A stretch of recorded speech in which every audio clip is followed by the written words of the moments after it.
Buenas noches, hermanos, una vez más, sean bienvenidos. Hoy nos corresponde hablar en el capítulo 45 de nuestro estudio que estamos haciendo sobre la perseverancia de los santos. Ese es el tema que nos corresponde hoy. Para empezar, la perseverancia de los santos, ¿verdad? La palabra perseverancia nos suena como si fuera que tenemos que insistir en algo, ¿verdad? Y yo creo que la mejor definición para esto sería la conservación de los santos.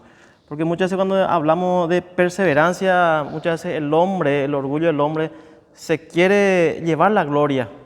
Quiere decir, yo por mi propia fuerza perseveré en el camino del Señor. Y esas cosas están equivocadas, ¿verdad? Entonces, yo prefiero el nombre la conservación de los santos o la preservación de los santos. Ese para empezar. Voy a leer nuestro material y vamos a ir analizando para compartir. ¿Puede perder su salvación alguien realmente convertido? Arranca una pregunta, ¿verdad? Me hacen esa pregunta con frecuencia. Casi siempre personas que observan cómo los jóvenes renuncian a la fe en la que fueron educados desde pequeños. Sin embargo, quienes tienen la fe verdadera no la pueden perder jamás. Los que pierden su fe nunca la tuvieron. Ahí vamos a leer un poco 1 de Juan 2:19. Si alguien... 1 de Juan 2:19 dice, salieron de nosotros, pero no eran de nosotros, porque si hubiesen sido de nosotros, habrían permanecido con nosotros, pero salieron para que se manifestase que no todos son de nosotros. Es un versículo muy fuerte para analizar, porque quien más que menos tenemos experiencia con eso, ¿verdad? Amigos conocidos, ¿verdad? Que alguna vez vinieron a la iglesia, subieron al púlpito, cantaron, sirvieron, y ahora muchas veces vemos alejados de la iglesia, ¿verdad? Y uno se pregunta, ¿verdad? Más los incrédulos, la gente del mundo se pregunta, ¿verdad? ¿Qué pasó con esa gente? ¿Verdad? Y entonces acá nos habla de que esa clase de gente nunca se convirtieron de verdad, nunca tuvieron una conversión genuina, como se dice, ¿verdad? Y una de las características, o uno de los frutos de la conversión genuina es la perseverancia, justamente, ¿verdad? Por eso el apóstol Pablo habla al final de su ministerio, ya dice, he peleado la buena batalla, dice. He terminado la carrera, dice. Entonces, esa es una de las manifestaciones también, uno de los frutos, una de las características que podemos tener en cuenta, ¿verdad? De quienes tienen la verdadera fe, la fe genuina, ¿verdad? Dice, hay quienes hacen una profesión de fe y llegan a estar inmersos profundamente en la vida de la iglesia o en alguna organización cristiana, solo para luego dejar la iglesia y repudiar la fe que profesaron. Esto muchas veces también, uno de los peores, digamos, enemigos de la iglesia son los que alguna vez vinieron a la iglesia y dijeron, no me gusta esto, no es así. Y entonces empieza a hablar cosas malas, digamos, cosas negativas de la iglesia, ¿verdad? Diciendo que hay mucha hipocresía, que no viene más por eso, que hay muchas cosas, ¿verdad? Entonces uno de los peores enemigos de la iglesia es alguien que no se convirtió genuinamente. Alguien que vino, estuvo con nosotros, vio los milagros, así como Jesús también, ¿verdad? Todos los seguidores de Jesús, ¿verdad? No todos fueron convertidos genuinamente, porque muchos le seguían por los milagros a Jesús, muchos le seguían por el pan, muchos le seguían por las sanaciones, ¿verdad? Esos tenían un motivo diferente. Y eso ocurre lo mismo en nuestra época, ¿verdad? Hay mucha gente que viene a la iglesia detrás de eso, detrás del pan, porque en la iglesia dan caridad o piensan que nosotros, porque somos cristianos, estamos obligados a hacer caridad. Y eso no es así. Sabemos que las buenas obras no es un acto de caridad, sino las buenas obras son las que Dios determina.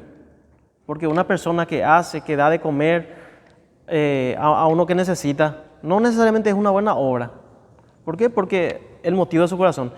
Conocemos mucha gente, ¿verdad?, que anda en malos pasos, construyen catedrales, ¿verdad? Sabemos narcotraficantes que construyen catedrales, ¿verdad? Que regalan comida, que ayudan a la gente. Eso no son buenas obras, ¿verdad? Las buenas obras sabemos que son las que Dios nos dio para hacer, ¿verdad? Y las que Dios nos capacita para hacer. Bueno, dice, siguiendo, hay ministerios que tienen habilidad para hacer que el cristianismo parezca atractivo, para que la gente pueda entrar en grandes cantidades. Pero esas personas que entran lo han hecho sin siquiera tener que lidiar con Cristo o con su pecado. Jesús enseñó una parábola que se relaciona directamente con este fenómeno. Y ese está en Mateo 13, 3-8. Ahora vemos también, ¿verdad?, muchas campañas evangelísticas, ¿verdad?, que muchos pastores piensan que por llenar una iglesia es la iglesia verdadera, que ellos tienen que llenar de alguna forma y entonces recurren a recursos humanos, ¿verdad?, ya sea volviendo mundano a los cultos, trayendo cosas que no deberían, ¿verdad? Mateo 13, 3-8. Si alguien nos puede leer. Y les habló muchas cosas por parábolas, diciendo: He aquí el sembrador salió a sembrar. Y mientras sembraba, parte de la semilla cayó junto al camino, y vinieron las aves y la comieron. Parte cayó en pedregales, donde no había mucha tierra, y brotó pronto, porque no tenía profundidad de tierra.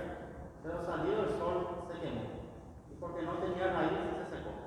Y parte cayó entre espinos, y los espinos crecieron y la ahogaron. Pero parte cayó en buena tierra y dio fruto, cual a 100, cual a 60 y cual a 30 por uno. Amén. Vemos como en la iglesia vienen todo esto, ¿verdad? Vienen gente, ahí sabemos que la tierra representa el corazón del hombre. La tierra. Y vemos como muchas iglesias, nuestra congregación en todos lados, vienen toda esta clase de gente, ¿verdad?, con corazones con buena tierra, con corazones con pedregales, con corazones con yuyos, con malezas, ¿verdad? Entonces el punto de la parábola es que solo la semilla sembrada en buena tierra durará, y esa buena tierra es el alma transformada que ha sido regenerada por el Espíritu Santo, ¿verdad? Y vemos ahí que como la ilustración que da Jesús con la parábola, ¿verdad?, es muy realista para ellos, ¿verdad? Nosotros muchas veces que no tenemos esa noción del campo, de sembrar algo, muchas veces nos cuesta, ¿verdad?, ilustrar. Pero ahí, cuando alguien, un sembrador va a sembrar, siempre prepara su tierra, ¿verdad? Siempre va a preparar su tierra. Entonces muchas veces Dios tiene que preparar nuestra tierra, nuestro corazón, para que su semilla pueda dar fruto, ¿verdad?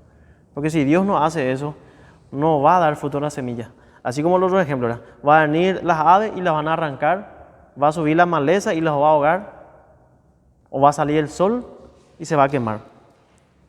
Bueno, y acá siguiendo tenemos, dice, dos perspectivas. Dice: la doctrina de la perseverancia de los santos se refiere directamente a la cuestión de si los cristianos pueden perder su salvación. La respuesta que da la Iglesia Católica Romana es que sí.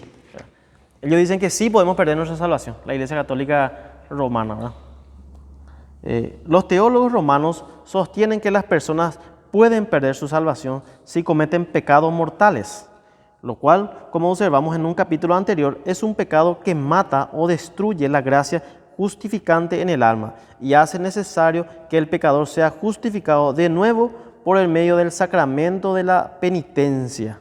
¿Ve? Entonces, la teología romana dice que nosotros perdemos la salvación y tenemos que volver a hacer algo para recuperar. El hombre entonces es copartícipe con la salvación. Entonces la salvación no es 100% de Dios, ¿verdad?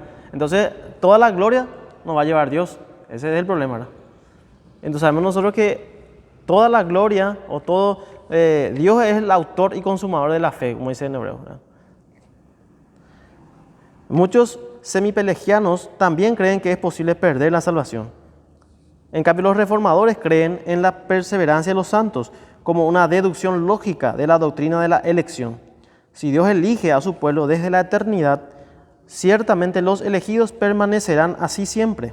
Sin embargo, aunque la doctrina de la perseverancia de los santos es un corolario de la doctrina de la elección, es peligroso construir una doctrina solo basada en inferencias lógicas o conclusiones provenientes de otra doctrina. Entonces ahí podemos leer Filipenses 1, 3-6.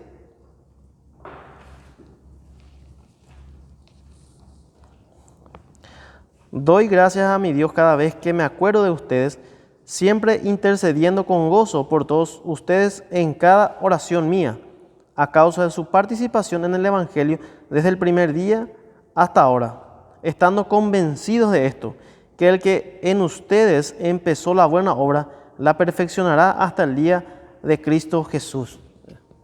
Entonces, este es uno de los, digamos, uno de los pasajes de la Biblia, ¿verdad?, que sustentan que la salvación no se pierde. Siguiendo, dice, aquí Pablo expresa su confianza apostólica de que Cristo ha comenzado, lo terminará. Se llama a Cristo el autor y consumador de la fe, en Hebreos 12:2. Somos hechura de Cristo, y cuando Cristo hace a una persona de acuerdo a su propia imagen, no tiene por qué descartar el producto final. Entonces, lógicamente deducimos que si Dios hace algo, lo va a terminar. Él no es un Dios que hace a medias, ¿verdad? Él, como dice la ilustración, rompe la vasija y lo vuelve a hacer de nuevo. Y acá la pregunta crucial, ¿verdad? ¿Se puede perder la salvación? Sin embargo, hay pasajes en la Escritura que parecen indicar que la salvación puede perderse. Pablo mismo dice, más bien pongo mi cuerpo bajo disciplina y lo hago obedecer, no sea que después de haber predicado a otros, yo mismo venga a ser descalificado, dice 1 Corintios 9:27. Otro texto importante que se relaciona con la posibilidad de perder la salvación se encuentra en el libro de Hebreos. Hebreos 6, de 1 al 6. Si alguien puede leerlo.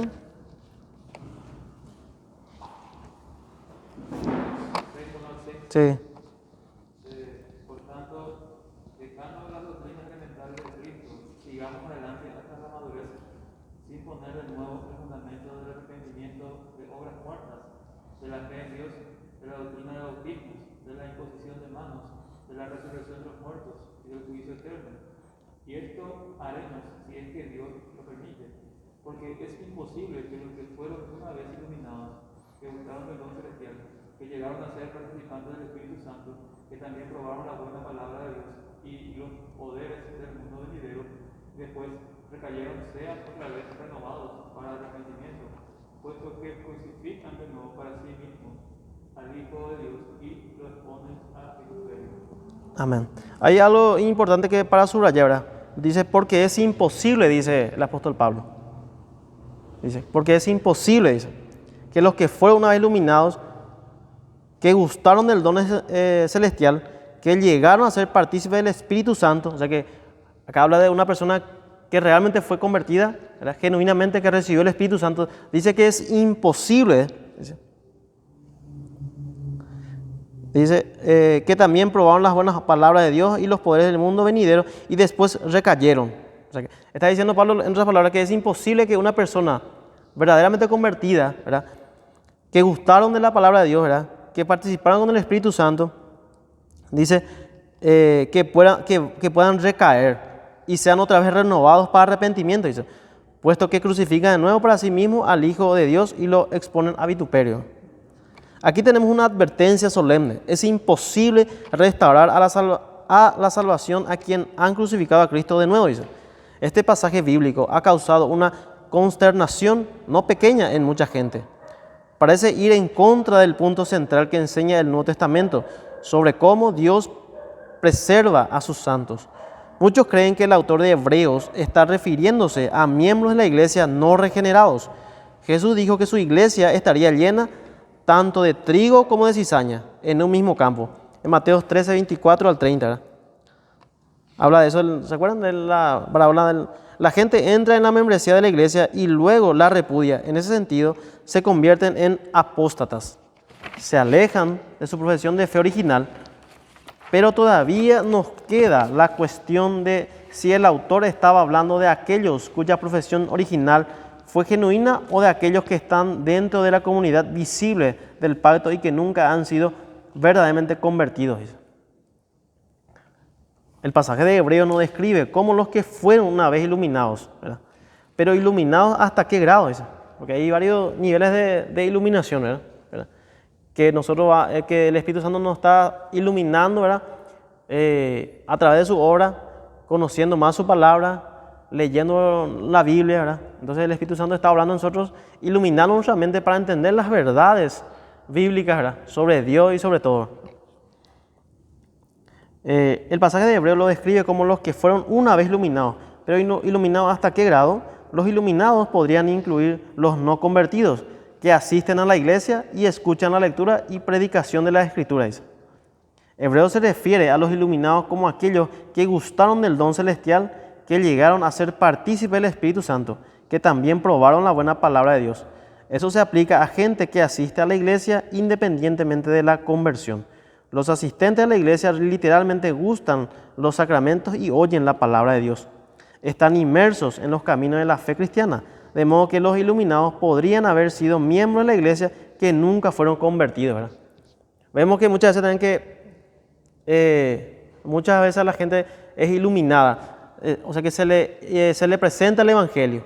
Ellos reconocen que es verdad, reconocen que hay un Dios, reconocen que Cristo vino, que murió por nosotros, por los pecadores, ¿verdad? Y que tenemos acceso al Padre.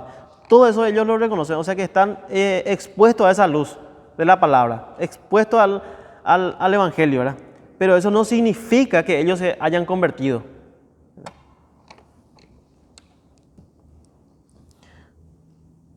Sin embargo, creo que el autor de Hebreos no está describiendo simplemente a miembros de la iglesia, sino a creyentes reales, porque todos los que se arrepienten en el sentido verdadero son personas regeneradas. Hay arrepentimiento falso, como el arrepentimiento de Esaú en el Antiguo Testamento, ¿verdad? Pero el arrepentimiento genuino produce renovación genuina como fruto de la regeneración. Así que, ya que la epístola dice que es imposible renovar a la gente otra vez al arrepentimiento, claramente indica que hubo un tiempo en que esas personas fueron renovadas por el arrepentimiento. Indican así que se trata de creyentes, ¿verdad? Sin embargo, no creo que este pasaje bíblico derrumbe la doctrina de la perseverancia de los santos. Debemos considerar la razón por la cual el autor proclama esta solemne advertencia. No sabemos quién escribió este texto o por qué, pero la congregación a la que se dirigía obviamente enfrentaba un problema serio. Los eruditos han especulado que el problema era la persecución y por esa amenaza los creyentes estaban negando la fe. Acá habla de la persecución. Esa es una hipótesis que tienen los eruditos, ¿verdad? Y esa es una posibilidad. Además, la iglesia del primer siglo se enfrentaba a herejías judaizantes que dividían a la iglesia primitiva. La carta de Pablo a los Gálatas se refiere a este tema, así como otros libros del Nuevo Testamento. Los judaizantes insistían en que los gentiles convertidos tenían que abrazar el judaísmo del Antiguo Testamento, incluyendo la circuncisión, ¿verdad? Pablo luchó valientemente contra esa enseñanza, le escribió a los Gálatas. Eso encontramos en Gálatas 3, 10 al 14, ¿verdad? Entonces eso tampoco no es muy diferente a nuestra actualidad, ¿verdad? Tampoco, porque tenemos... los judaizantes eran una secta, digamos, una corriente que trataba de que los cristianos se vuelvan judíos o a las tradiciones judías, ¿verdad? Ya sea circuncidar, observar las fiestas, ¿verdad? Observar los rituales, ¿verdad? Entonces contra eso Pablo también escribió Gálatas 3, 10 al 14, ¿verdad? Voy a leer. Porque todos los que se basan en las obras de la ley están bajo maldición, dice. Pues está escrito, maldito todo aquel que no permanece en todas las cosas escritas en el libro de la ley para cumplirlas. Desde luego es evidente que por la ley nadie es justificado delante de Dios, ¿verdad? Dice, nadie es justificado por las obras de la ley, dice, ¿verdad? Porque si nosotros somos justificados por las obras de la ley, si es que nosotros podemos cumplir la ley y ser justificados, entonces el sacrificio de Cristo es en vano, ¿verdad? A esa conclusión vamos, ¿verdad? Porque el justo vivirá por la fe. Ahora bien, la ley no se basa en la fe. Al contrario, el que hace estas cosas vivirá por ellas. Cristo nos redimió de la maldición de la ley al hacerse maldición por nosotros. Porque está escrito, maldito todo el que es colgado de un madero, para que la bendición de Abraham llegara por Cristo Jesús a los gentiles, a fin de que recibamos la promesa del Espíritu por medio de la fe. Dice, en Gálatas 3, 10 al 14. Entonces vemos ahí que las obras de la ley, ¿verdad?, no justifican al hombre, ¿verdad? Y los judaizantes y muchas, digamos, corrientes cristianas de esta época también, ¿verdad?, tratan de que, dicen de que el hombre tiene que hacer algo para su salvación, ¿verdad? Ya sea caminando hasta una basílica, o haciendo una procesión, o haciendo una buena obra, ¿verdad? Si es que nosotros podemos ganar esa salvación, si es que nosotros podemos salvarnos en ese sentido, entonces el sacrificio de Cristo fue en vano. ¿Por qué tuvo que Cristo venir a la tierra a sufrir todo lo que sufrió? Si nosotros podíamos, observando las leyes de Moisés, ¿verdad? Si podíamos hacer eso, podíamos salvarnos, ¿verdad? Evidente que no se podía. La ley vino para que nosotros nos demos cuenta de la necesidad de Cristo. Las leyes vinieron para allanar el camino, para demostrarnos que éramos pecadores. Porque mientras que nosotros no nos consideremos pecadores, nos vamos a tener la necesidad de arrepentirnos, ¿verdad? Por ejemplo, si un alcohólico, ¿ya? Un ejemplo, ¿verdad?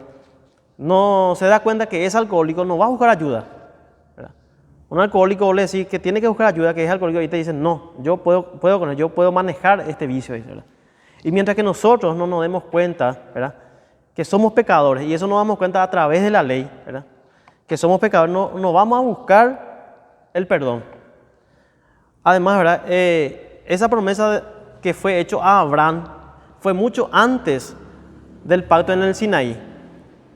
Entonces, siempre fue por la fe.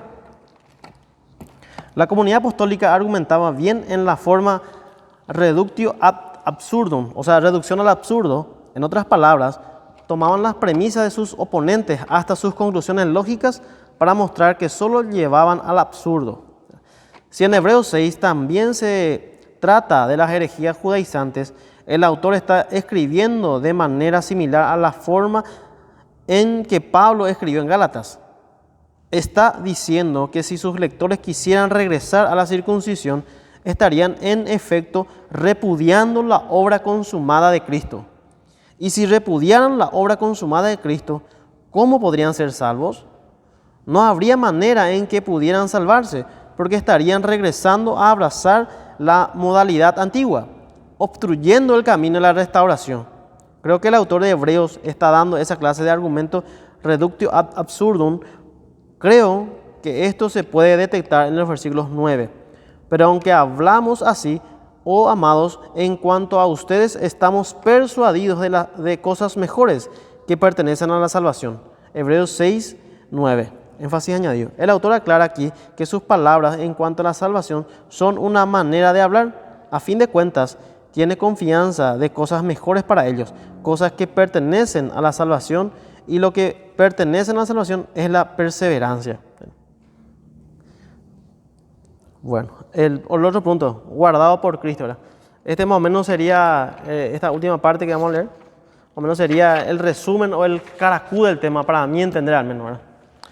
Porque como hablamos, ¿verdad?, somos guardados por Cristo.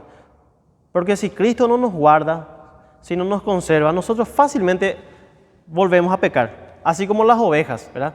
Siempre hay esa similitud, ¿verdad? Jesucristo es nuestro pastor, nosotros somos las ovejas, ¿verdad? Si un pastor no cuida las ovejas, ¿qué pasa con las ovejas? Salen del rebaño, se van, se pierden, se caen al precipicio. Entonces, si el pastor no los guarda, no los conserva, no los cuida, entonces pierden. Así, esa es una analogía. Todo cristiano es capaz de tener una caída seria y radical. La cuestión es si un creyente verdadero puede tener una caída completa y final, ¿verdad? Acá nos da dos ejemplos clásicos: el arrepentimiento de Judas y el arrepentimiento de Pedro. Sabemos que los dos pecaron contra Dios y contra Jesús, ¿verdad? Dice, Judas era un miembro de la comunidad apostólica, un discípulo de Jesucristo, pero traicionó a Cristo por 30 piezas de plata y luego se ahorcó. Jesús dijo que Judas desde el principio era un diablo, ¿verdad? Juan 6:70. Él predijo su traición. De cierto les digo que uno de ustedes me va a entregar. Juan 13:21. Luego identificó a Judas como el traidor, diciéndole, lo que estás haciendo, hazlo pronto, ¿verdad? Y eso que los discípulos tampoco se dieron cuenta, ¿verdad? Porque ellos, después de un versículo más, dice que ellos se preguntaban quién iba a ser el que le iba a traicionar, ¿verdad? Ni ellos se dieron cuenta, ¿verdad? Judas, ¿verdad?, dice, tenía la confianza plena no solamente de todos los discípulos, ¿verdad?, Solamente Jesús conocía su corazón, solamente Jesús conocía sus intenciones, ¿verdad? Y muchas veces en las iglesias también hay muchos, como Judas, ¿verdad?, que aparentan una piedad, ¿verdad?, que aparentan algo, ¿verdad? Muchas veces nosotros también tratamos de ser, digamos, buenos cristianos, ¿verdad? Y muchas veces nos tiran también de que aparentamos algo que no somos. Pero ¿cuál es la gran diferencia? Que nosotros nos damos cuenta, que tratamos de cambiar, ¿verdad? Y si nos arrepentimos, claro que pecamos, ¿verdad?, porque somos humanos, estamos en una condición caída y claro que pecamos, ¿verdad? Pero ¿cuál es la diferencia? Que nos arrepentimos y Dios es fiel, dice que Él es fiel y justo para perdonar nuestros pecados, ¿verdad? Si nosotros reconocemos. Dice, luego identificó Judas como el traidor diciendo: lo que estás haciendo, hazlo pronto. Versículo 27. En esa misma oportunidad predijo la negación de Pedro y Pedro protestó con vehemencia. Jesús lo miró y le dijo: Simón, Simón, he aquí Satanás me ha pedido para zarandearte como a trigo, pero yo he rogado por ti que tu fe no falle, y tú, cuando hayas vuelto, confirma a tus hermanos, dice. Lucas 22, 31 y 32, ¿verdad? Y es evidente, ¿verdad?, que Satanás está pidiendo por cada uno de nosotros para zarandearnos, ¿verdad? Y si Dios se lo permite, nos va a zarandear. Así como a Job, cuando Satanás pidió a Dios para que pudiera tocarle a Job, ¿verdad? Entonces el enemigo no es omnipotente, Dios es omnipotente. El enemigo no es omnisciente, Dios es omnisciente. El enemigo siempre tiene que pedir permiso o tiene que haber un mecanismo donde le permita, digamos, hacernos algo, ¿verdad? Porque cuando somos hechos hijos de Dios, Dios nos manda el Espíritu Santo, así como habíamos hablado, ¿verdad?, las arras del Espíritu, ¿verdad? Dios nos sella y nos dice: este es propiedad de Dios, hijo de Dios. Entonces el mundo espiritual eso ve y no lo puede tocar. No lo puede tocar.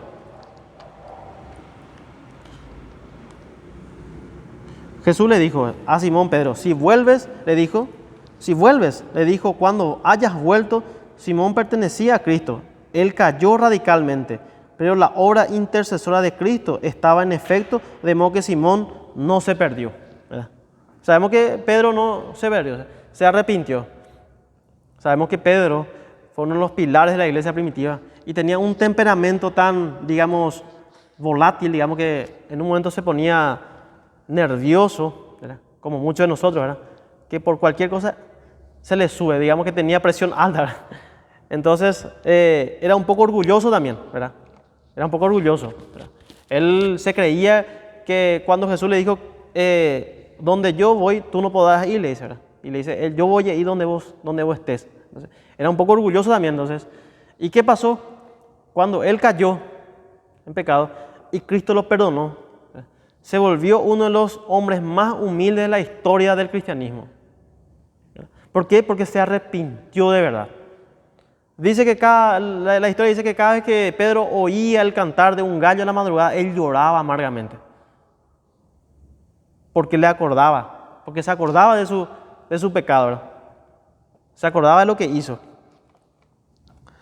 En su oración como sumo sacerdote, Jesús rogó no solamente por sus discípulos de aquel tiempo, sino por todos los que habrían de creer. Eso nos incluye a nosotros para que no se pierdan, dice. Juan 17, 11, 15 al 24, ¿verdad? Nuestra confianza en la perseverancia de los santos no descansa en la carne, ¿verdad? Entonces no descansa en que nosotros podemos perseverar por nuestras fuerzas, ¿verdad? No se trata porque somos inteligentes o porque somos más capaces que los otros, ¿verdad? No se trata de eso, ¿verdad?